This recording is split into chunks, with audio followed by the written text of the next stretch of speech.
Since 2006, about 60,000 Africans have arrived in Israel on harrowing treks through the Sinai Desert, fleeing poverty, persecution, ethnic cleansing, and genocide. As refugee camps across Africa fill up and Europe closes its gates to asylum seekers, Israel became the next best option, accessible by land and said to be a developed democracy. But instead of providing them with safe haven, Israel is both refusing to grant them any benefits and denying them the ability to work legally to support themselves. Faced with poverty and exploitation, a new nightmare unfolded. עדיין לא מאוחר, אפשר מחר לעשות מעשה, להתחיל לאסוף את המסתננים, לא צריך לחכות לבג"ץ, לא צריך שום דבר.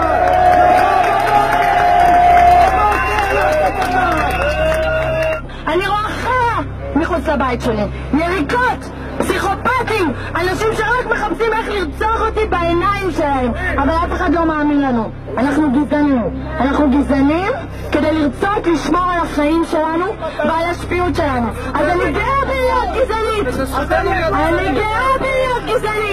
אם אני גזענית בשביל לשמור על החיים שלי, אני גאה.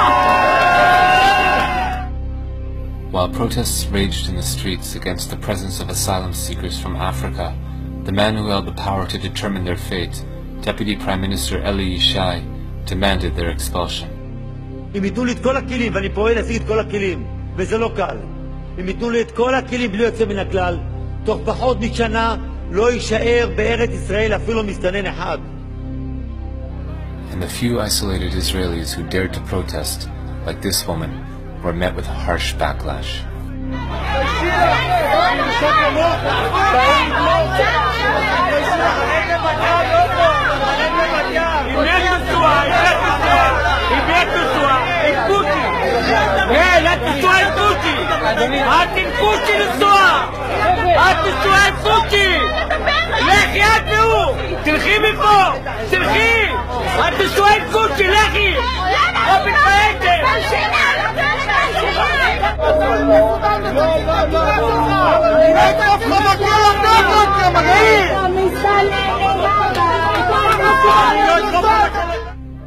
At the anti-African rallies we documented, one figure was ubiquitous, a member of Knesset named Michael Ben Ari.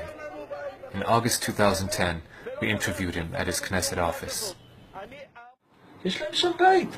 מה זה גירוש? איזה גירוש? הם שווים הביתה. כל מדינה בעולם מתוקנת הייתה עושה את זה. נהפוך להיות מדינת הגירה, אבל יש כאלה שעוינים את המדינה. ולכן הם רוצים להפוך אותה למדינת אזרחי כל העולם. נביא לפה 1,000,000 אפריקאים, 500,000 פיליפינים, 2-3 מיליון סינים, ושלום על ישראל. למה זה מאיים שיהיו פה 1,000,000 אפריקאים? זה מאיים כי לא תהיה פה מדינה יהודית. המדינה שלנו שונה ממדינות אחרות. המדינה שלנו היא מדינה יהודית ודמוקרטית. זה איזון מאוד מאוד לא פשוט, זה יכול להיות הרבה סתרי במקומות מסוימים. זאת אומרת, דברים סותרים זה את זה במקומות מסוימים.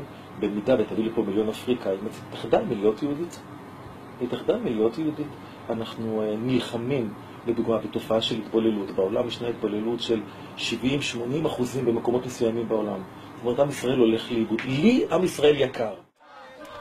Ben Ari is known for leading nationalist marches through Arab neighborhoods inside Israel, where he antagonizes, intimidates, and menaces Arab citizens. On the holiday of Chanukah, Ben Ari led a rally at Levinsky Park, a public space in South Tel Aviv that has become home to many Africans who were denied work permits and the ability to afford housing.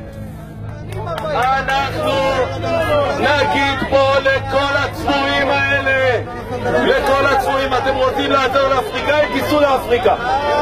אתם רוצים לתת להם אוכל, לכו תיתנו להם שם. זאת המדינה היהודית היחידה שיש לנו. Earlier in the year, at an anti-African rally in Tel Aviv that was attended by thousands, Ben Ari was joined by lawmakers from the governing Likud party and other mainstream politicians. אריתריאה וסודאן זה לא קל. זה הבית שלנו, זו המדינה שלנו. אבל הדבר החשוב ביותר זה לגרש את המסתננים מארץ ישראל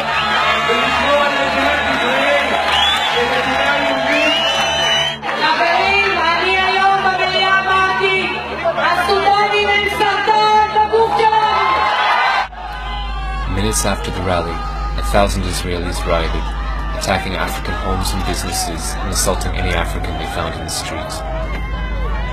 Here is footage shot by one of the participants in the riot, a supporter of Mikhail Ben-Ari. Days later, Yulia Shmuelov-Belkovich, at the time a legislator from the centrist opposition party Kadima, called for Israelis who advocate for the Africans to be locked in prison camps alongside the asylum seekers. אני מסכם בדיוק. דרך אגב, מעבירה אותם גם לאותו מקום שאנחנו בונים עכשיו את המחנות שיעבדו